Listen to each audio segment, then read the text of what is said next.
হযরতে ইব্রাহিম আলাইহিস সালামের প্রায় পুরোটা জীবন কাটিয়ে দিয়েছেন নিঃসন্তান অবস্থায়। হযরতে ইব্রাহিম আলাইহিস সালামের বয়স যখন ৮৬ বছর, ৮৬ বছর পর্যন্ত কোনো সন্তান নেই, ৮৬ বছর পর্যন্ত কোনো সন্তান নেই। হযরত ইব্রাহিম আলাইহিস সালাম মালিকের কাছে দোয়া করলেন, রব্বি হাবলি মিনাস সালিহিন, ও পরওয়ারদিগার মালিক, আপনি আমাকে একজন নেক পুত্র সন্তান দান করুন। আল্লাহ পাক রব্বুল আলামিন হযরত ইব্রাহিম আলাইহিস সালামের দোয়া কবুল করে নিলেন। অতঃপর আল্লাহ তাআলা ঘোষণা দিলেন, ফাবাশশারনাহু বিগুলামিন হালিম, অতঃপর আমি তাকে এক সহনশীল সন্তানের সুসংবাদ দিলাম। ইব্রাহিম আলাইহিস সালামের সন্তানের নাম ছিল ইসমাঈল। ইসমাঈল আলাইহিস সালাম যখন আস্তে আস্তে বড় হইতে শুরু করলো, কিতাবের মধ্যে বলা হয়েছে 10 থেকে 12 বছর বয়স যখন হইল, ইব্রাহিম আলাইহিস সালাম স্বপ্ন দেখলেন, তোমার আদরের সন্তান ইসমাঈলকে আল্লাহর রাস্তায় কুরবানি করো। যখন স্বপ্ন দেখলেন, সন্তানকে ডাক দিয়ে বলল, ক্বালা ইয়া বুনাইয়া ইন্নী আরা ফিল মানামি আন্নী আযবাহুকা ফানজুর মাযা তারা।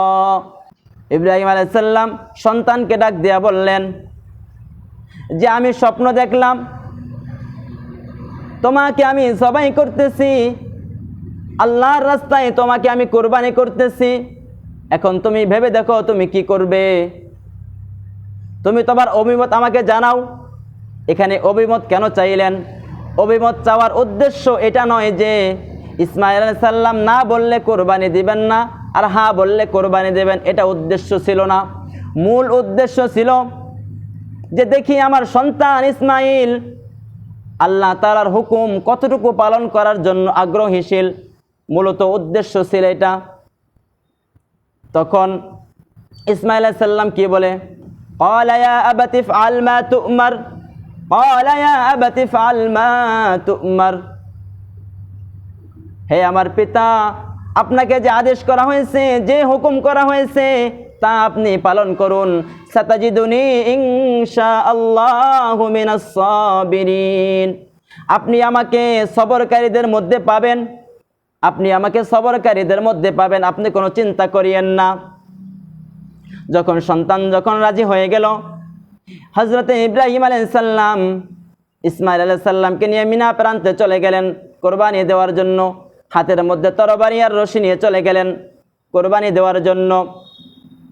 মিনা প্রান্তে যখন গেল কোরবানি দেওয়ার জন্য, ইসমাঈল আলাইহিস সালাম বাবার চেহারার দিকে তাকাইয়া বলতেছে, বাবা তুমি তো এখন আমাকে জবাই করে দিবা, জবাই করার পূর্বে আমার কিছু কথা ছিল।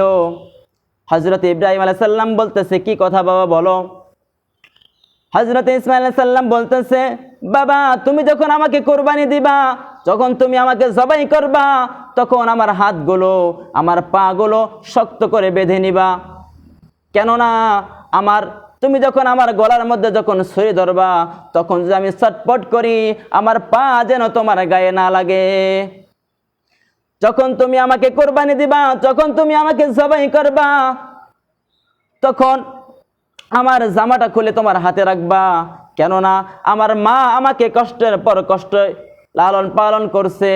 আমি যখন বাসা থেকে আসছি, মায়ের কাছ থেকে বিদায় নিয়ে আসতে পারি নাই, মা তো আমার জন্য অপেক্ষায় আছে। যখন তুমি বাসায় যাবা, তখন এই জামাটা নিয়ে মায়ের হাতে দিবা।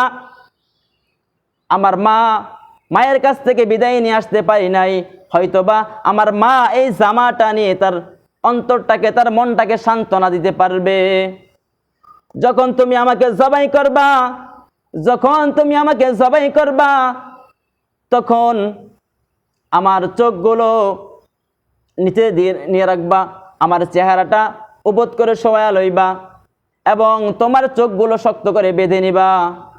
তোমার চোখগুলো ভালো করে বেঁধে নিবা, এজন্যই আমার চেহারা যদি তোমার চোখের সামনে ভাসে, হয়তোবা তখন তোমার মায়া লাগতে পারে, এজন্য আমাকে উবত করে শোয়াইয়া লইবা। হযরত ইব্রাহিম আলাইহিস সালাম প্রস্তুত হয়ে গেলেন, ইসমাঈল আলাইহিস সালামকে শোয়াইছেন, কোরবানি করবেন, জবাই করবেন। ছুরি গলার মধ্যে লাগাইছে, ফুঁস দিতেছে, কিন্তু গলা কাটে না। ওই দিক দিয়ে আসমানের সমস্ত ফেরেশতা মালিককে ডাক দিয়া কয়, ও পরওয়ারদিগার মাওলা, ও মালিক, এটা তোমার কোন নীলা খেলা? সমস্ত ফেরেশতারা চিৎকার পারে মালিকের কাছে দোয়া করতেছে, ও মাওলা, ও মালিক, এই ভদ্র লোকটির প্রতি তুমি রহম করো এবং এই ছোট্ট বাচ্চাটাকে তুমি, ছোট্ট বাচ্চারা জীবন তুমি ভিক্ষা দাও। যখন সমস্ত ফেরেশতারাই দোয়া করলেন, আল্লাহ তাআলা ফেরেশতাদের দোয়া কবুল করে নিলেন। ফালাম্মা আসলামা ওয়া তাল্লাহু লিল জাবিন, তারা উভয় যখন হযরত ইব্রাহিম আলাইহিস সালাম এবং হযরত ইসমাঈল আলাইহিস সালাম দুজনে যখন আল্লাহ পাক রব্বুল আলামিনের কাছে আত্মসমর্পণ করলেন, ওয়া নাদাইনাহু আইয়া ইব্রাহিম قد صدقت الرؤيا إنا كذلك نجزي المحسنين إن هذا لهو البلاء المبين وفديناه بذبح عظيم। আল্লাহ পাক রব্বুল আলামিন ডাক দিয়া বলে, ও ইব্রাহিম, তুমি তো স্বপ্নকে তুমি বাস্তবে পরিণত করেছো, নিশ্চয় এটা তোমার জন্য এক বিশাল এক বড় ধরনের এক পরীক্ষা ছিল, তুমি পরীক্ষায় পাশ করে নিয়েছো। তখন আল্লাহ পাক রব্বুল আলামিন ইসমাইলের জায়গায় বেহেশত থেকে একটা ধুমবা পাঠিয়ে দিল। সুবহানাল্লাহ।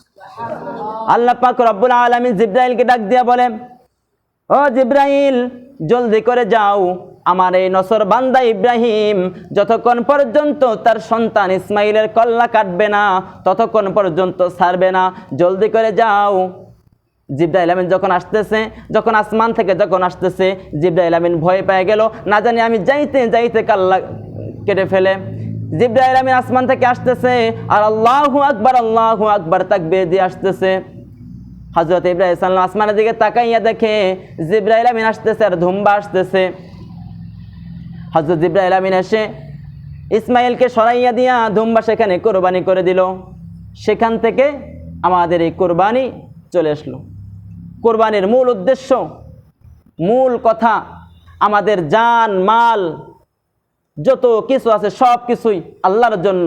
কুল ইন্না সলাতি ওয়া নুসুকি ওয়া মাহইয়ায়া ওয়া মামাতি লিল্লাহি রাব্বিল আলামিন, আমার নামাজ, আমার কোরবানি, আমার জীবন, আমার মরণ সব কিছু আল্লাহ তাআলার জন্য।